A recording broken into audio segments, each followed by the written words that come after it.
ये कहानी है प्रथम विश्व युद्ध के समय की, जहां पूरी तरफ तबाही मची हुई है। जर्मन सेना फ्रांसीसी पर हमला कर दिए है। इस जंग में जर्मन सेना के दिन ब दिन शक्ति कम होती जा रही है, जिस वजह से उनके काफी सारे सैनिक मारे जा चुके हैं। फ्रांस अपने मित्र देशों के साथ जर्मनी पर पूरी तरह से अपनी शक्ति का प्रदर्शन कर रहा है।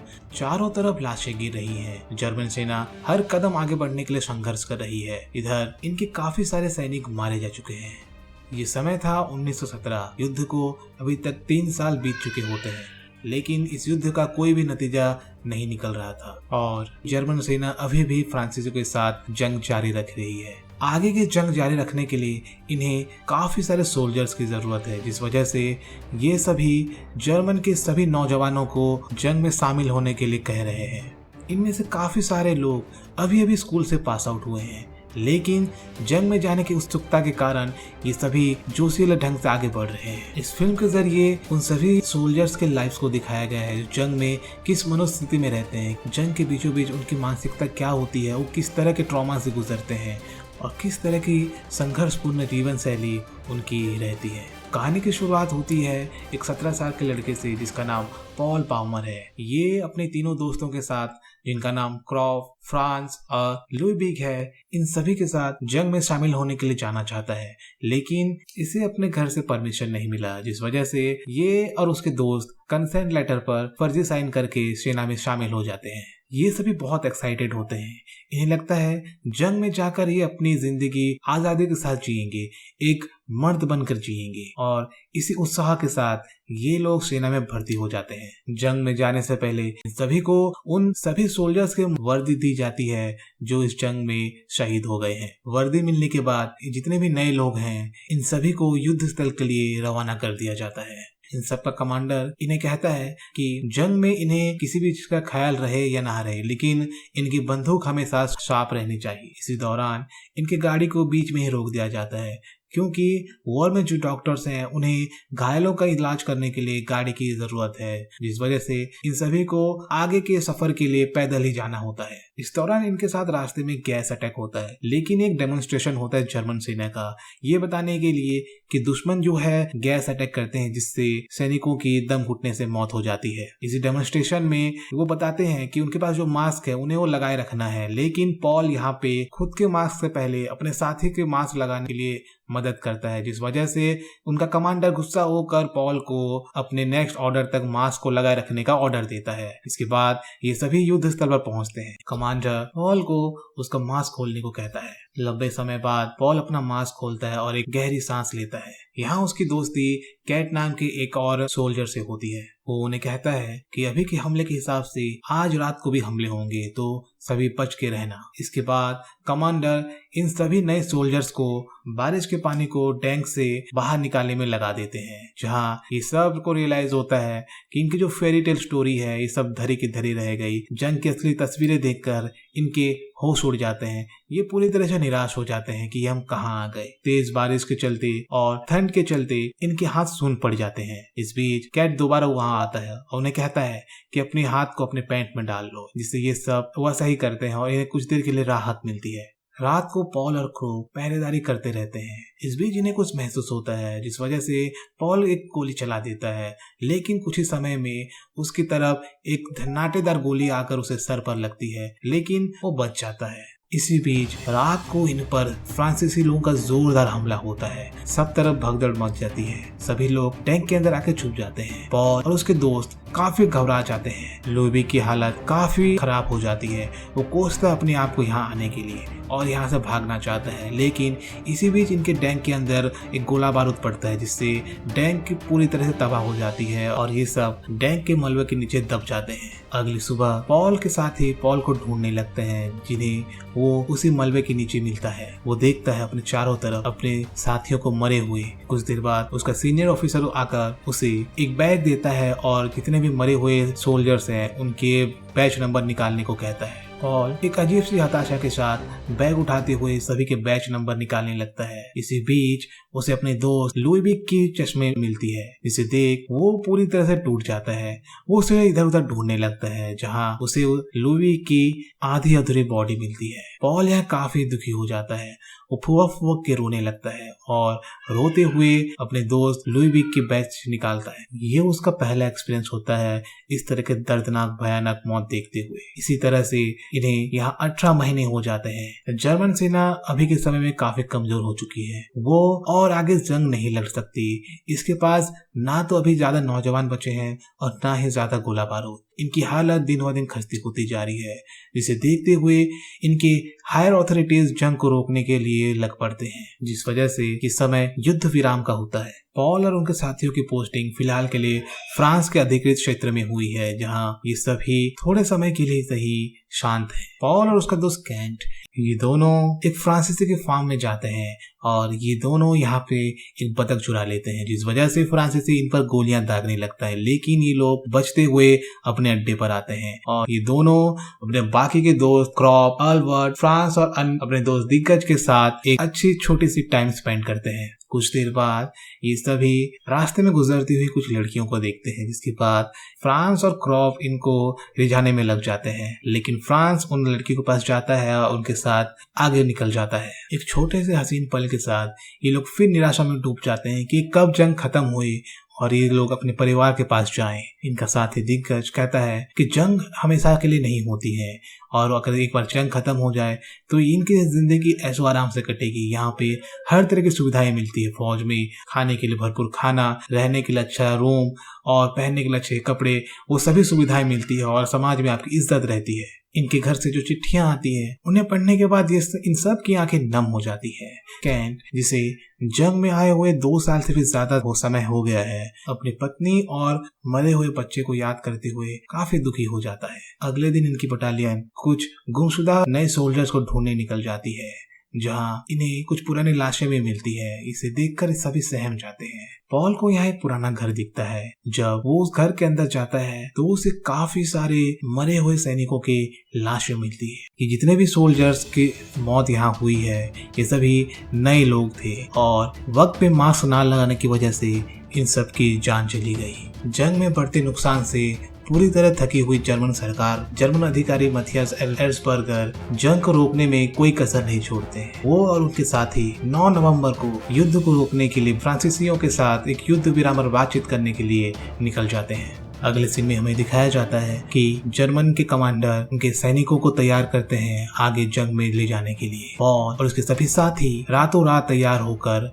अपने बॉर्डर के लिए निकल जाते हैं। इधर एर्सबर्ग और फ्रांस के कमांडरों के बीच मीटिंग तय होती है। एर्सबर्ग फ्रांस के कमांडरों से रिक्वेस्ट करते हैं कि अभी तक जितने भी नुकसान हुए हैं दोनों तरफ से हुए हैं और इस नुकसान को आगे ना बढ़ाते हुए युद्ध को यहीं रोक देना चाहिए, जिस वजह से काफी लोगों की जान भी बच सकती है। लेकिन फ्रांसीसी उनके किसी भी बात को नहीं सुनना चाहते थे।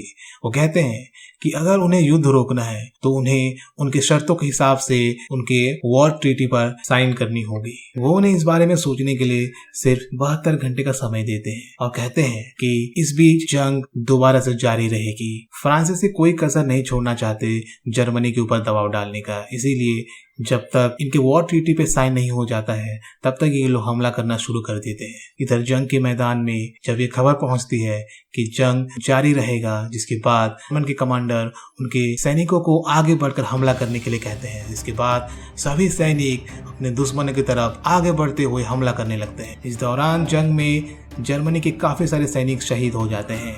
इधर पॉल और उसके सभी साथी आगे बढ़ते हुए एक एक करके फ्रांसीसी सैनिकों को मार रहे हैं। जर्मन सैनिक पूरी तरह से आगे बढ़ते हुए फ्रांसीसियों के अड्डे पर कब्जा कर लेते हैं और उनके सभी सैनिकों को मार देते हैं। जंग के बीच में ही दिग्गज को फ्रांसीसियों के खाने का अड्डा मिलता है। कई दिनों से खाने के लिए तरसने के कारण वो वहीं अपने पेट भरने में लग जाता है। कुछ देर बाद पॉल वहां पहुंचता है और उसे पूछता है कि वो तुम क्या कर रहे हो, जिसके बाद दिग्गज कहता है कि आओ तुम भी कुछ खा लो। जिसके बाद ये दोनों वहीं पेट पूजा करने लगते हैं। लेकिन कुछ देर बाद ही फ्रांस की एक बड़ी टुकड़ी वहां पहुंच जाती है और इन पर जोरदार हमला करने लगती है। इस बार इनके साथ बड़ी बड़ी टैंक्स और माइंस भी रहती हैं, जिसकी वजह से जर्मन सैनिक इनके सामने कमजोर पड़ने लगते हैं और वहां से धीरे धीरे करके पीछे हटने लगते हैं। फ्रांसीसियों के टैंक्स और माइंस के सामने इनकी बंदूकों की कोई औकात नहीं थी।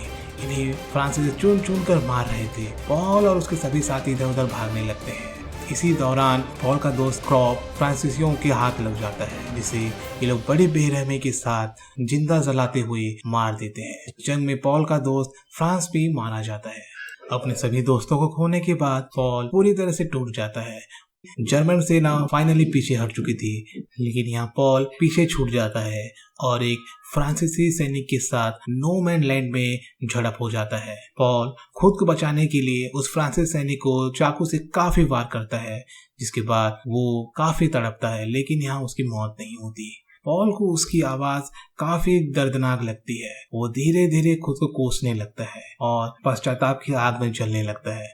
वो उसके पास जाता है और उसके खून को रोकने की कोशिश करता है। वो उससे यहाँ माफी भी मांगता है, उसे बहुत सारे स्टैब करने के लिए, जिसके बाद उस फ्रांसीसी सैनिक की यहाँ मौत हो जाती है। उसकी मौत से पॉल काफी विचलित हो जाता है। वो उसके मरे हुए शरीर से माफी मांगने लगता है और उसके बाद उसके पॉकेट्स चेक करता है, जहाँ उसे उसकी पत्नी और उसके बेटे की फोटो मिलती है, जिससे वो वादा करता है कि वो उसके पत्नी और बेटे से माफी मांगने के लिए चिट्ठी लिखेगा। इधर हमें एजरबर्ग को दिखाया जाता है, जो जंग को रोकने के लिए हर तरह से प्रयास कर रहा है। वो तुरंत ही वॉर ट्रीटी के कॉपीज अपने हायर अथॉरिटीज को भेज देता है। इधर युद्ध स्थल में पॉल को दिखाया जाता है। वो पूरी तरह से टूटा हुआ अपने टैंक में आता है। रात तक एजरबर्ग के पास अपने हायर अथॉरिटीज के रिप्लाई आते हैं। वो कहते हैं कि इनकी जो ट्रीटी है उन्हें मान लिया जाए और साइन कर दिया जाए, जिसके बाद एजरबर्ग काफी खुश हो जाता है और एक राहत की सांस लेता है। इधर युद्ध स्थल को दिखाया जाता है। पॉल पूरी तरह से टूटा हुआ है और अपने डैंक पे पहुंचता है, जहां वो अपने आसपास के सैनिकों को देखता है। वो काफी खुश नजर आते हैं। यहाँ उन्हें बताया जाता है कि जंग खत्म होने वाला ही है, इस वजह से ये सभी जश्न मना रहे होते हैं। पॉल अपने आसपास के लाशों को पार करते हुए अपने साथियों को ढूंढने लगता है, जहां उसे दिग्गज दिखता है। वो तुरंत उसके पास भागते हुए जाता है तो देखता है कि दिग्गज पूरी तरह से घायल है, लेकिन वो जिंदा है। इसके देखने के बाद वो काफी खुश होता है। वो दिग्गज जो कहता है कि जंग रुकने वाली है और तुम, मैं और सभी घर जाने वाले हैं अपने परिवार के पास। इसे सुनने के बाद दिग्गज खुश तो होता है, लेकिन अपनी आगे की जिंदगी के लिए वो निराश हो जाता है। उसका सपना होता है एक ऑफिसर बनने का, लेकिन इस हालत में जहां उसका एक पैर काटना पड़ेगा, इसके बाद वो ऑफिसर भी नहीं बन पाएगा। वो पॉल को यहाँ फ्रांस का वो स्कार्फ देता है, जिसे देखने के बाद पॉल समझ जाता है कि फ्रांस भी अब इस दुनिया में नहीं रहा। अपने सभी दोस्तों को इसी जंग में खोते हुए पॉल काफी निराश हो जाता है। वो आगे बढ़ता है और शॉकिंगली उसे कैंट मिलता है, जिसे देखने के बाद वो काफी खुश हो जाता है, क्योंकि उसका दोस्त कैंट जिंदा तो था। दोनों एक दूसरे को देखकर काफी गर्मजोशी से एक दूसरे का गले लगते हैं और जश्न मनाने लगते हैं, क्योंकि ये दोनों घर जा रहे हैं। पॉल उसे बताता है कि दिग्गज भी बच गया है, जिसके बाद कैंट खुश होता है और ये दोनों दिग्गज के लिए खाने के लिए कुछ लेके जाते हैं। कैन जॉर्डन को देखकर काफी खुश होता है। वो उसके लिए जो खाना लाया था उसे देता है और पॉल के साथ बैठ जाता है खाने के लिए। लेकिन कुछ ही देर में जॉर्डन खुद को स्टैब करने लगता है। पॉल जब पीछे मुड़ता है तो देखता है कि जॉर्डन खुद को बार बार स्टैब कर रहा है, जिसे रोकते हुए वो आगे बढ़ता है, लेकिन तब तक काफी देर हो चुकी थी। जॉर्डन यहाँ खुद की जान ले लेता है, क्योंकि वो एक अपाहिज की जिंदगी नहीं जीना चाहता। और फाइनली यहाँ जॉर्डन की भी मौत हो जाती है। अपने दोस्त को अपनी आंखों के सामने मरता देख कैंट और पॉल काफी टूट जाते हैं। पॉल, जो अभी सिर्फ एक 19 साल का लड़का है, अपनी इस छोटी जिंदगी में 2 साल के अंदर इतनी सारी मौतें देखकर वो पूरी तरह से टूट गया है। उसने अपने सभी दोस्तों को खो दिया। अपना कहने के लिए उसके पास अभी कोई नहीं है। लेकिन कैंट उसे समझाता है कि यही सच्चाई है, ये एक महामारी की तरह है, ये जंग, ये दुनिया, और ये एक सच्चाई है कि ये दोनों इस जंग में बच गए हैं और ये दोनों घर जाने वाले हैं। तो उसे अपने आने वाले कल के बारे में सोचना चाहिए। इसके बाद एजरबर्ग और उसके साथियों को दिखाया जाता है। ये सभी फ्रांस के कमांडर के साथ मीटिंग तय करते हैं और उस ट्रीटी पे फाइनली साइन करते हैं। इसके बाद फ्रांसीसी कमांडर ये घोषणा करते हैं कि ये जंग अगले दिन सुबह 11 बजे के बाद खत्म हो जाएगी। लेकिन इधर युद्ध स्थल में इनके जो वॉर कमांडर होते हैं वो इस बात से राजी नहीं होते। वो गुस्सा हो जाते हैं। वो नहीं चाहते कि जर्मन किसी के सामने झुके, और क्योंकि उन्हें 11 बजे तक का समय दिया गया है तो वो एक प्लान बनाता है और सभी सैनिकों को इकट्ठा करता है। इसके बाद हमें कैंट को दिखाया जाता है। वो पॉल को उठाता है और कहता है कि युद्ध फाइनली खत्म हो गया है और ये दोनों ही वापस घर जा रहे हैं। इस बात से वो काफी खुश होता है। ये दोनों ही जश्न मनाने के नाम से दोबारा से वही फ्रांसीसी के फार्म पे निकल जाते हैं। रास्ते में ये दोनों अपने घर जाने के बाद क्या क्या चीज करने वाले हैं बातें करने लगते हैं। कैंट यहाँ उसे कहता है कि वो अपनी बीवी को बहुत प्यार करेगा, क्रिसमस की तैयारियां करेगा, लेकिन पॉल के पास यहाँ पे कुछ ऐसा नया नहीं होता, उसे पता नहीं वो क्या करेगा। वो कहता है कि वो दोनों मिलकर एक जूते की फैक्ट्री डाल सकते हैं या फिर साथ में कुछ मिलकर कर सकते हैं। और ये दोनों इसी तरह बात करते हुए फ्रांसीसी के फार्म पर पहुंचते हैं। इस बार पॉल फार्म के अंदर जाता है। वो चुपके से डेयरी के अंदर जाता है और बतख के सभी अंडे चुराने लगता है। वो जैसे ही फार्म के बाहर निकलने लगता है तो फार्म के मालिक का बेटा उसे देख लेता है और दरवाजा बंद करते हुए तुरंत ही मदद के लिए भाग जाता है।